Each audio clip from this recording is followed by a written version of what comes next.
Let's go ahead and see if we can get started.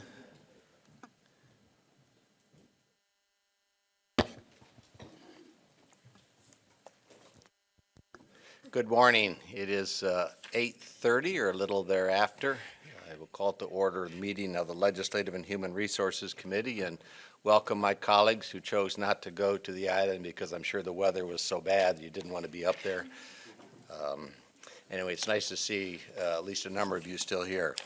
Let's go ahead and call to order. The first item of business is public comment. If anyone is here from the public that wishes to address the committee, please identify yourself, provide us your name and your address, and you have up to 3 minutes.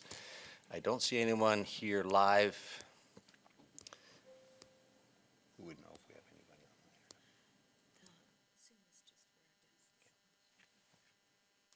on there? All right. If not, we'll move to item number 2, which is approval of minutes from August 10, 2021. Is there a motion to approve? So moved. Support.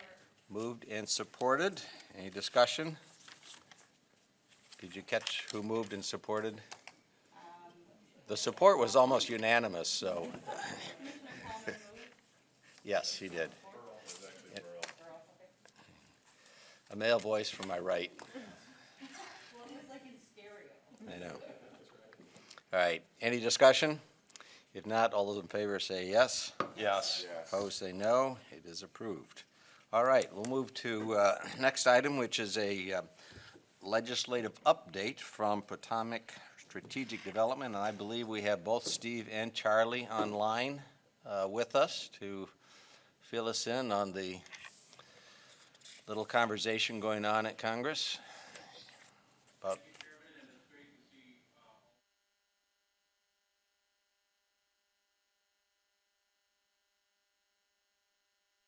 Can you hold 1 second? So I want to make sure both of you can be heard.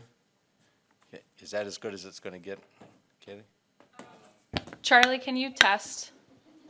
Can you say something? Yes. We can hear you. Not very well, but.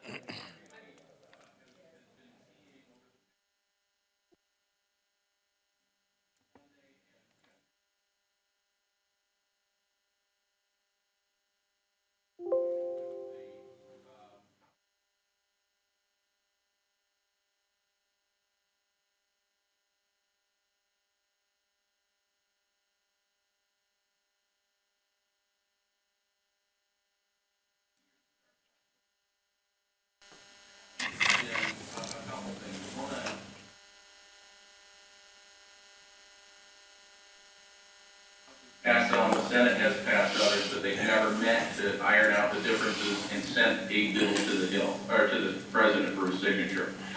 That's one problem. The other problem is that they have attached a debt ceiling extension to the continuing resolution. And House and Senate Republicans do not want to have that added to the continuing resolution. So that's what's bogged things down. Later this morning, the Speaker and Majority Leader Schumer will be talking to their respective conferences to iron out some of these differences. Tied into all of that are a couple of other things. One, and the most important issue, is the infrastructure bill. Very soon, the infrastructure spending measures, separate from the appropriation, will also expire with no extension. Congress, as you know, came up with a $550 billion bipartisan bill. Members in both chambers would like to elevate that to about $1 trillion. I'll park that. That's just for infrastructure. Add to it that social spending bill that was posed at about $3.5 trillion. You will recall that Charlie and I never thought it would be a $3.5 trillion bill. We thought more like 2, or even less than that, maybe half of that 3.5. That's for child care, that's for education spending, that's for other energy programs, water programs, et cetera, health care and so forth. That has added to the angst, the acrimony on Capitol Hill about the debt ceiling and about the continuing resolution. So all of these things come to a head this week. I am more optimistic than probably the other folks that you'll talk to or see on television that things are going to shut down. I don't think things will shut down. I think that they will resolve these differences. The continuing resolution was written to extend government funding to December 3. I think that that passes. On the debt ceiling, stay tuned on that. And with that, I've got more to say, but with that, Charlie, why don't you fill in anything that you think I've left out? I think so far there's a lot of things happening all at once. This is one of the most critical weeks of the year, and in previous years that I've seen. Steve mentioned the physical infrastructure plan. That vote has been, was originally promised for yesterday, and it's now been put off until Thursday. That's the plan that would provide new spending for roads and bridges, electric grid, public transit, broadband, airports, so forth. That has been pushed off until Thursday. Thursday is kind of a critical day.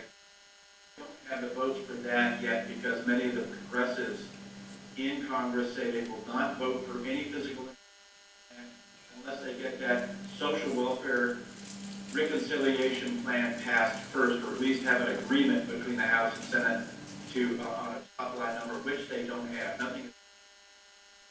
Right now, with the physical infrastructure plan, it does not have the votes to pass, and Speaker Pelosi will not bring it to the floor until it does have the votes to pass it. Right now, they have only about 12 to 15 Republicans who would vote for it, but they have as many as 60 progressive Democrats who would vote against it in objection to the fact that the reconciliation plan is not. Thank you, Charlie. So with that, I know that you've got a packed agenda, but with that, does anybody have any question? And then we can add a couple things that might be helpful to you. But first, any questions? All right, thank you. Commissioners, any questions for Steve or Charlie? They're still wondering whether you really mean trillion or, yeah, Yeah, it's a T. it's a T. Things have changed since I came to the Hill 30 years ago. I remember this time last year and the year before, and I know that you and your colleagues were concerned, and your agency officials were concerned about whether or not government would shut down. We have been here before. There have been 1 or 2 day gaps, and I believe, Charlie, in '95, there, and in another instance, it was more than a few days. And that, they actually didn't save money by shutting down government. It cost money for them to shut down and then to regroup. I think that they've been bitten, and you have enough members of Congress still on the Hill who remember those days. So what does that mean for the county? I believe, I'm optimistic, as I said before, that they end up passing a continuing resolution and that funds will continue to flow. Just have to find out, they have to untangle all of these things. The reconciliation bill, which is that social spending bill, the infrastructure bill, the 12 appropriations bills, and the debt ceiling. So, that helps. So any questions at all? While they're thinking, am I correct, Steve, that if the government were to shut down temporarily, certain services certainly would not be affected? So Medicaid, for example, Medicare would not be impacted by the shutdowns. Those monies will still flow. You're correct. Yeah. Yes, sir. Any other questions? So I'll go with the second question then. The infrastructure bill at $1 trillion, at least what I've heard, there's not a lot of discussion about moving that number up and down. It is what it is at this point, but the social agenda bill has still a lot of discussion about whether it needs to come down substantially in order to get passed. What's the low end of that you've heard? The low end is about half of that. People had talked about a haircut. I never believed that. A haircut to me would mean maybe 5–10% off that top. I never thought that. It's a bold agenda, and it would be rewriting the way the federal government spends money now and into the future. I think it's, the challenge is a number of things. First of all, just you're getting your arms around these new programs, number one. Number two is paying for it. And that's why you have even some of the moderate Democrats who are insisting on several pay-fors. Keep in mind, it's not just for 1 year, it's over the next 10 years. So, big chunk of money right now. It's spread out over the next several years. Does that answer your question? Yes, but of course, at several years, if it's approved, there's still ongoing needs after the several years to continue those programs. Yep.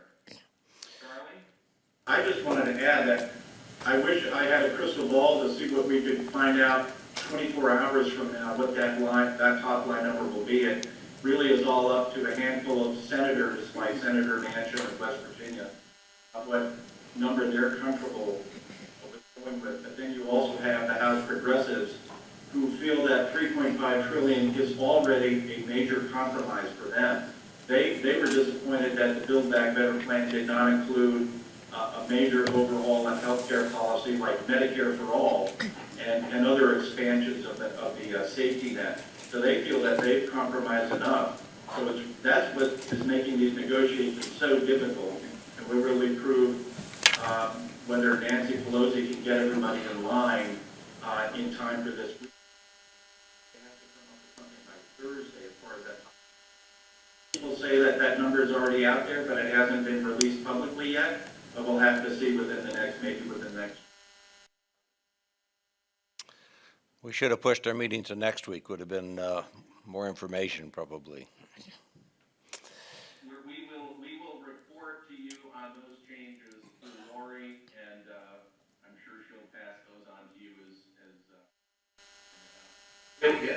I know that you've got more on your plate today, but I would not be doing my job if I didn't advise you of things that I think that you are already thinking about yourselves. With the COVID funding and with this new funding that will likely pass in some form or fashion at some level, maybe it won't, but let's just say it does. If history proves consistently, you will see the House switch over to become Republican control. That funding that has come from DC and has been flowing, and I know that we needed it because of the economic impact of COVID and so forth, that money is not going to be there forever. And money that's in Lansing, that will not continue. And there is something called a rescission. I've dealt with that before, and a rescission is when Congress provides funding, the government provides funding, and if it's not spent, they go into a rescission process, and they take back that unspent money unless a great case.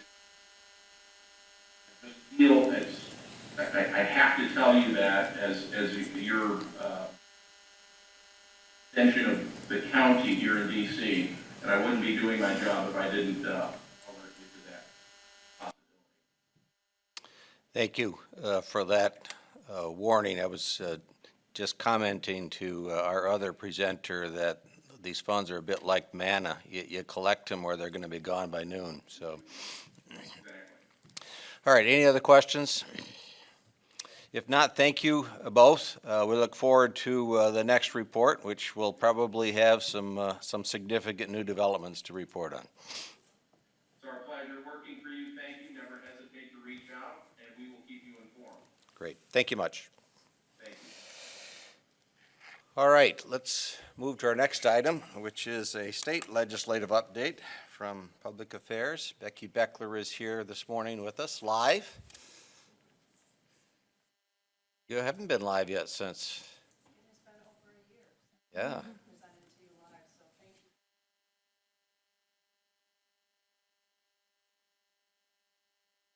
Unfortunately, I'm not going to be as dramatic. So,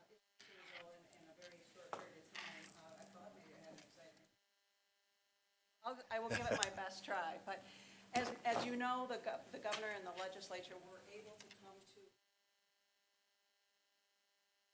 the October 1 deadline. You pull your mic just a little closer, maybe? We would have had similar drama if they had not approved a budget last week, but since they were able to come to an agreement relatively easy compared to what we saw in May and June, that is good news. And the governor is expected to sign the legislation, I think, tomorrow afternoon. There were two omnibus budgets that were approved last week on Tuesday and Wednesday. So we were well in advance of what's going on the federal level. We had a whole week to spare. And there is good news on the county level. We're able to secure some funds that I think are important. I'd like to run through those with you and then answer any questions you might have. First and foremost, the budget does include a 2% increase in the base for county revenue sharing, and I think that is important as we secure additional funds. There's also $148 million for the Indigent Defense Commission grants, which includes implementation of the next Standard 5 that's required. There's $13 million to fund a dam safety grant program and an additional $6 million for the Emergency Dam Safety Action Fund. There's $14 million for high water infrastructure grants, as well as $16 million in a one-time appropriation to the state 911 fund for the next gen infrastructure. There's $29 million allocated for Raise the Age Fund, and that's to cover the costs separate from the child care fund for expenses on 17-year-olds. There was also $51 million for essential local public health services. That goes to our local public health departments. However, in a bit of controversy, boilerplate was added saying they would strip local health departments from the state funding if that county has an emergency health order in place and the County Board of Commissioners had not given that approval. The governor will deem that tomorrow unenforceable, but I put that out there as it is a controversial measure that has had a lot of conversation in the legislature between the Republicans and the governor. There's also other boilerplate throughout the budget with regard to the higher ed budget. They do put in a stipulation that the higher ed and community colleges must opt out for a physician or religious exemption. Scattered throughout this budget is similar boilerplate, and the governor is likely to comment on that boilerplate afternoon when she signs the additional provisions. In the transportation budget, $5.2 billion was allocated total, but an additional $52 million goes to local road agencies, which gives us over $1.8 billion for local road. $414 million was approved for continuing that $2 wage increase for direct care healthcare workers. It's actually $2.35. We're continuing that and adding a little to that, so that is important. $4.2 million to the County Veteran Service Fund, and $200,000 of that actually is allocated for counties to help with technical assistance as well.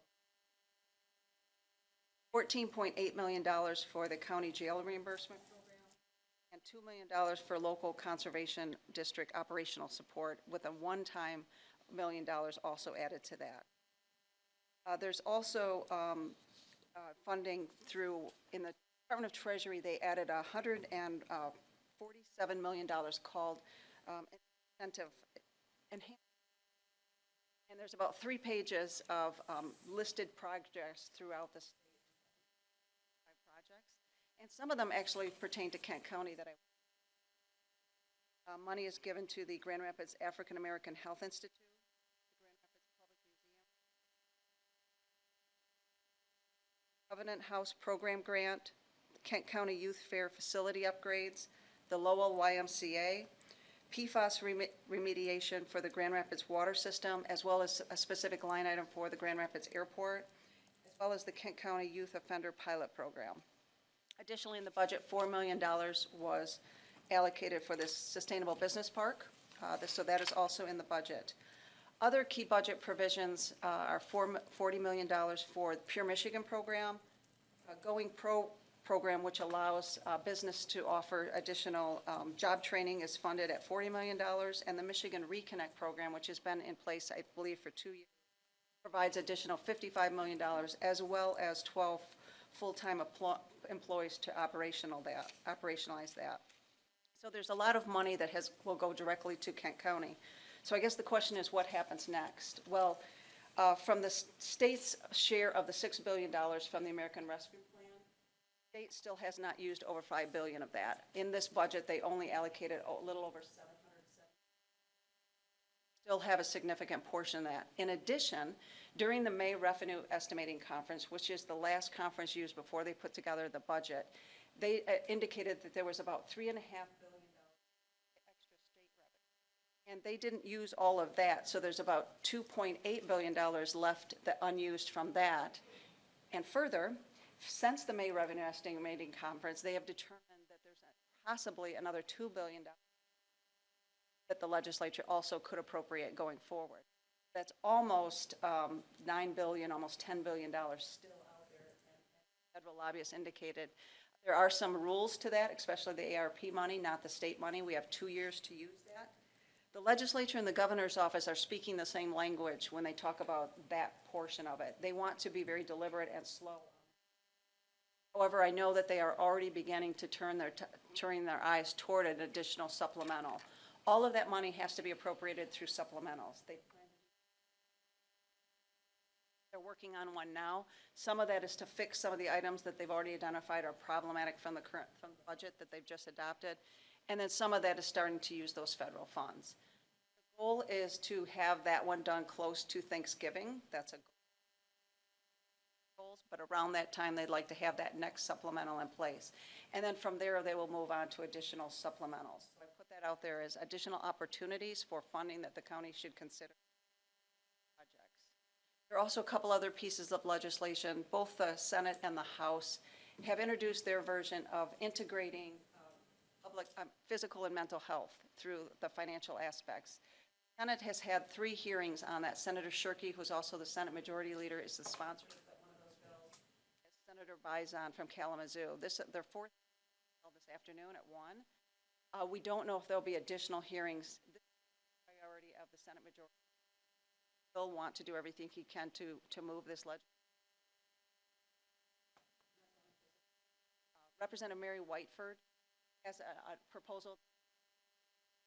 Whether we marry the two, whether we come up with something different, I do believe that there is an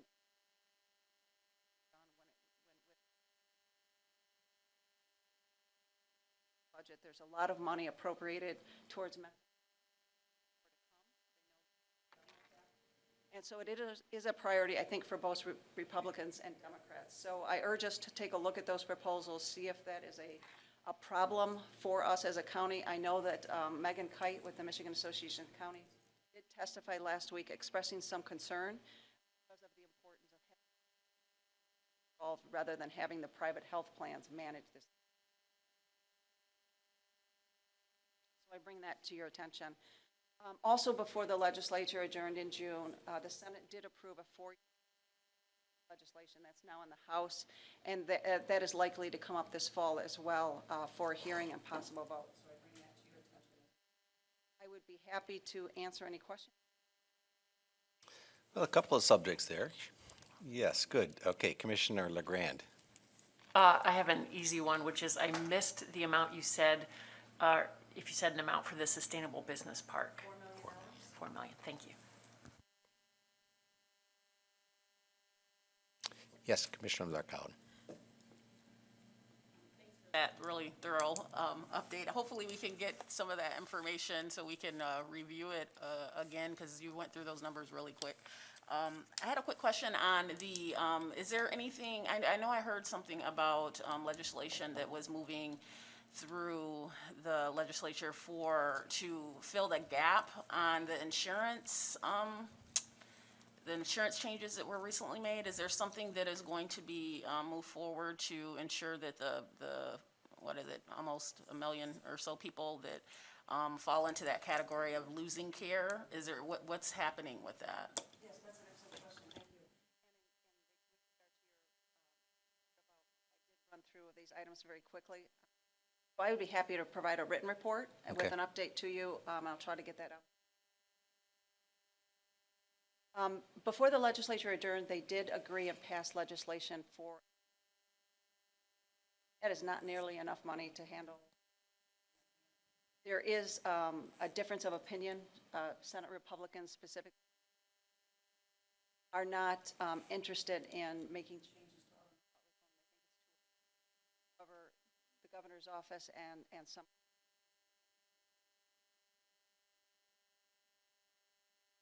It does need to be wrote. That will not solve it. But I would be happy to talk with the leader's office to see what they plan to do going forward this fall.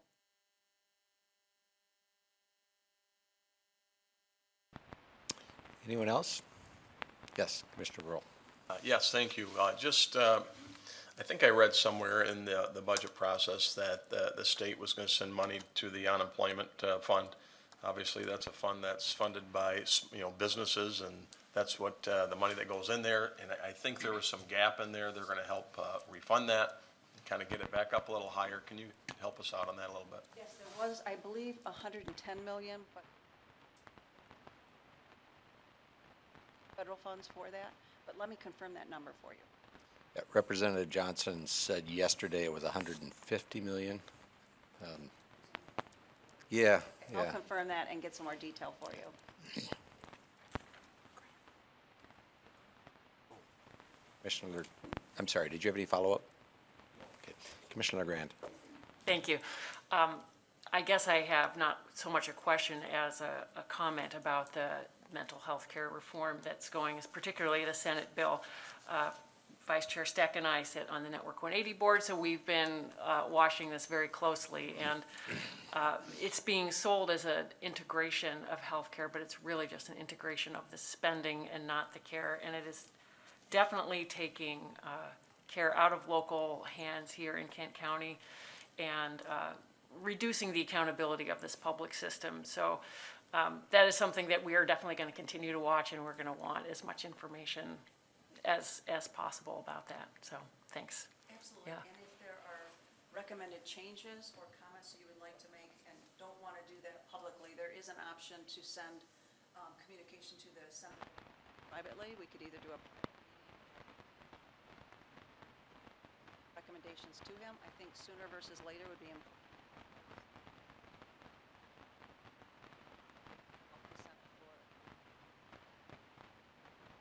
Thank you. Other questions, comments? Yes, Commissioner Coleman. Thank you, Chair. I don't know if there's a clear way to know this, but 6 months from now, if we're, voting on something here at the county that involves state funding, is there a way to distinguish if this is ongoing state funding versus COVID-specific temporary funding? I don't know if there's an answer to that question right now, but it seems a little cloudy to me. My general understanding is that we do identify whether or not the source is a specific one-time COVID funding or pass-through of federal COVID funding as opposed to regular general funds. Am I Okay, right? great. Yeah. Jeff's in the back drinking his coffee. He was not anticipating that one.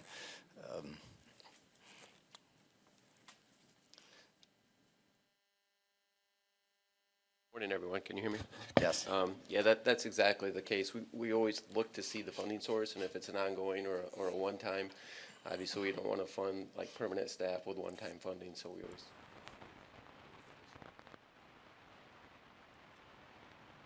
All right.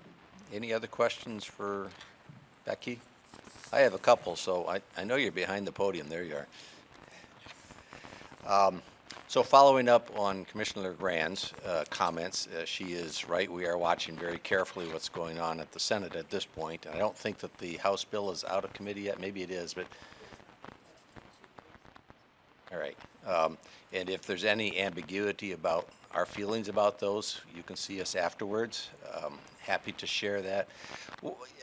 You raised a bit of a hypothetical, which I'm not sure how it would happen. I suppose it could, and that is that the Senate somehow approves some version of Senator Shirkey's bill, and the House approves something comparable to what Representative Whiteford has put out. Those strike us as being irreconcilable bills. What happens at that point? That's an excellent question because but it's highly unlikely that either bill would, unlikely that any bill actually goes through. And I know that Representative Whiteford has had a listening tour throughout the summer. She's gone throughout the state, taking testimony, and having conversations with stakeholders about changes to her proposal. In the Senate, they've had, this is, I think, the third hearing, and talking with the Senate Majority Leader, he does want to move forward. Seems to be contemplating making some adjustments to his legislation. Will it be dramatic? No. I mean, he's still with the core values that he sees in his proposal. However, I think it's important for us to communicate with our legislators our concerns, so that we make this as challenging as possible if we don't like this legislation. To make sure that we know that and vote accordingly. But there could be, I just feel like there will be changes made. The governor's office is formally neutral, which I found very interesting, which conversations with the Senate majority going forward. And the department has not weighed in either, I understand. They have not testified. Director Elizabeth Hertel has told me she is neutral, but they are having conversations with the Senate Majority Leader's office, but I don't know to what detail or what extent. So a second question I have, there are rumblings in this community that mask mandates are of interest to our community. What is your inside? What are you hearing the governor will do? Just allow that boilerplate to stand and declare it unenforceable, or line item veto it? It would be a surprise to many of us if she left it unaddressed. But. Correct, she will address it, and she's already had some conversation after the legislature did give funding. Boilerplate can be vetoed if it is directly tied to a line item funding. And some of this boilerplate is not tied to line item funding, so she's not eligible to veto it. But it's my understanding that she will declare this unenforceable according to her recommendation to her. Conversation last Thursday with Senator Curtis Hertel, who really is the governor on the budget. They did not agree to this boilerplate. They were not supportive of it, but they're confident the governor will make a statement. So if she declares it unenforceable, does that mean it's unenforceable, or does that go to the courts? I'm sure there's an opportunity for it. Okay. So more confusion in an already confused environment. Okay. So, and I have one last question. The 2.35 an hour direct care wage increase. The last year's direct care wage increase had some issues with respect to how it was implemented, and a lot of counties, CMHs, PIHPs had to send a lot of that money back because they couldn't get it done with all those limitations. Is that still the case, or have the rules for how they're to be applied changed?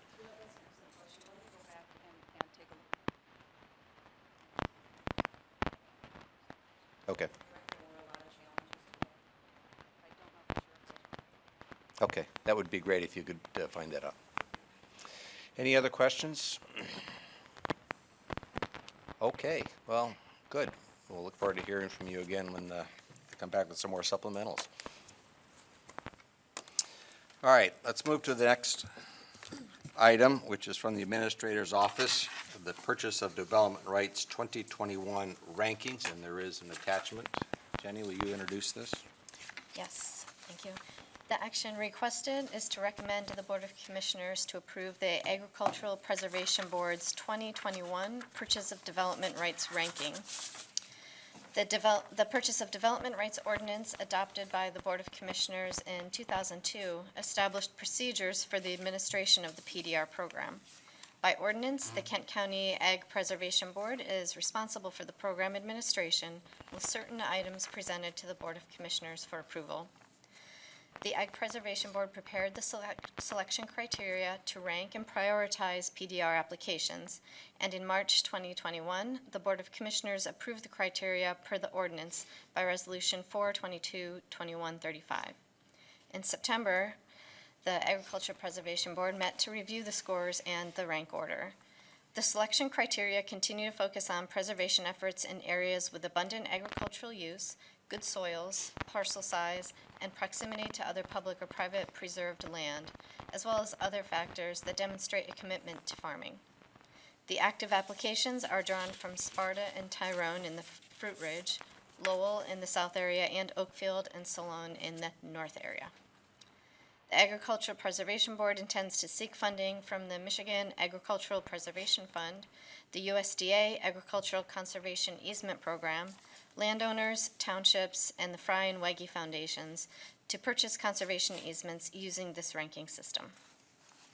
Thank you. Is there a motion to approve the proposed ranking from the Agricultural Preservation Board?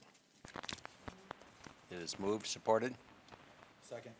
It is supported. Discussion? Commissioner Coleman.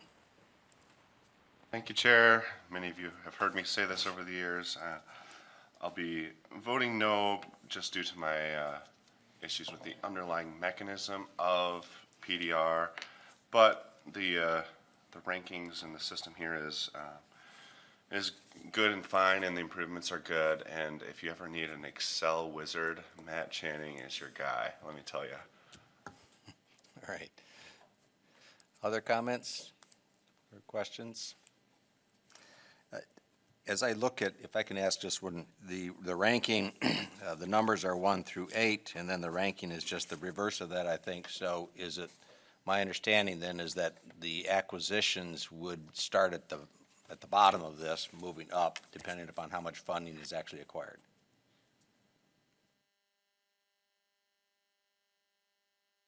Hi, good morning. It's a little all the displayed, and I apologize for that. These don't indicate necessarily the priorities in total. They represent this year's additions to what we're already working on. We have 2 active applications right now with the federal government, so we'd still be continuing for those applications to be finalized. We would look at the totality, though, of these new applications.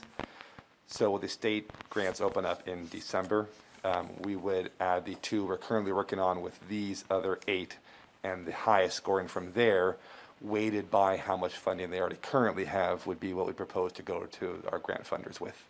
These are just the highest ranks from the most current application cycle. So the 2 additional ones would be slotted wherever their ranking number is? They would be sort of rescored to the 2021 scoring criteria. The such criteria from their previous years was different than this year's, so I'd have to go back and recalculate them with the same metrics used for these scores. Does that then have to come back to us again to approve the re-ranking? It would not. No, we only approve every rank from the application cycle. Okay. We would still, when applying for grants, look for approval from the boards to which organizations we apply for the grants. So after we approve, if we approve, this ranking, staff can go back and re-rank them? We would want to go back and make sure that they are still the best applications we have. Okay. They could be finalized this year. We just don't have the answer to that. And if they are finalized, there will be no need to come back to you with the scores for them. If we don't hear from the federal government, which we haven't heard yet anytime soon, we would need to go back and rescore them and adding them to these applications. But we don't know where their scores are, if we don't know if they're completed or not. And those scorings don't come back to us, so I guess I'm wondering what's the value of us approving the scoring, but. If the applications of the federal government are funded this year, those applications are finished. If they are not, we do need to come back and have them rescored. Okay. So this just helps us get rid of either 90% or 100% of all of the applications. But the cycles are not aligned right now. We're looking at realigning our coming to the board with our major grant funders so that we can reduce the amount of times we have to go back and forth. Okay. Any other questions? Not, those that support the motion say yes. Those that are opposed say no. No. I believe that was 2 noes. Okay. It is approved. All right.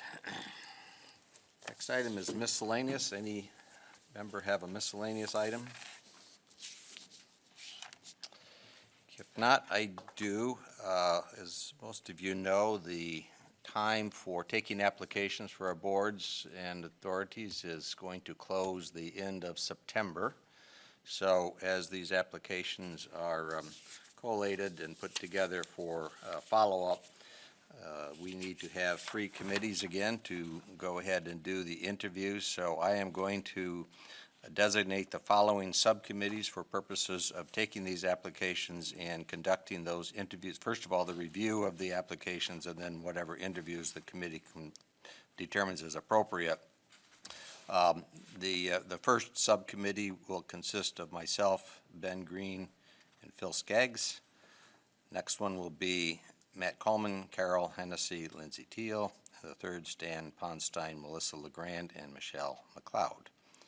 And the assignments, we are, Kaylee and I are going over that. I'm going to go through it one more time and try to get this reasonably balanced so that we don't have all of these sitting with one subcommittee and then the others don't have anything to do. That would be terrible. So we're going to try to get this allocated out on a fair basis and then put together the applications. So once those are out, we tried to get that done by the end of mid part of November. I think we want to have these back out for selection before Thanksgiving. So. All right. Any questions? Commissioner Skaggs got a question just percolating. No, we can talk after. Oh, all right. Okay. Very good. If nothing else, we are adjourned.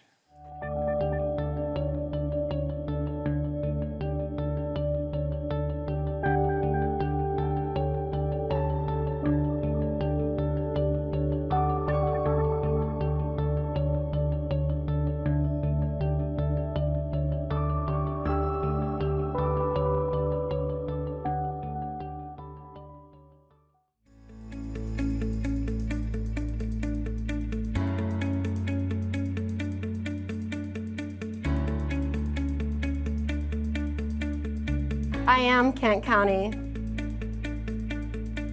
I am Kent County. I am Kent County. We are Kent County. We are Kent County. We are Kent County.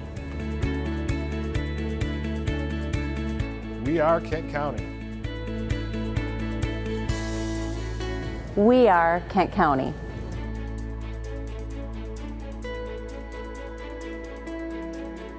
We are Kent County.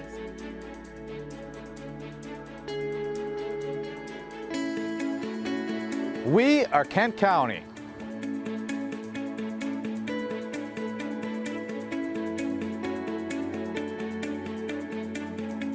Bayard, Kent County.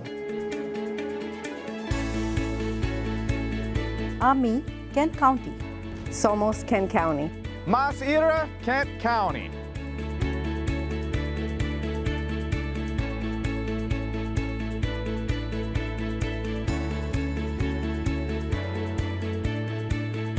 We are Kent County. We are Kent County. We are Kent County. Oh, yeah.